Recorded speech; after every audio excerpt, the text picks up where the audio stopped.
Bu bizni balonning holati. Mana o'rama shashlik Короче, shu yo'lda kelyapti, oldi balon otib yubordi.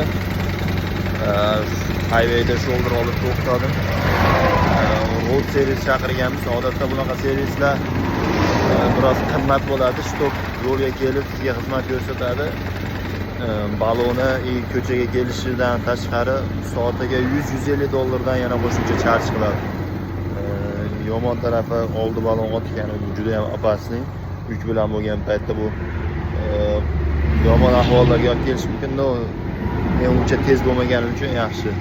Birovga ham zararim tegmadi. O'zim ham shoulderga bemalol oldim. Brat ishni boshlagan. Ish tugatsa pikap ko'rishimiz kerak. Bu bratni mashinasi, ichida hamma narsasi bor. Balon uchun servis, yamash, almashtirish, balon katta, daktarlar, kompressorlar. Bize yangi balon berdi. Ko'chalarni dam olyapti.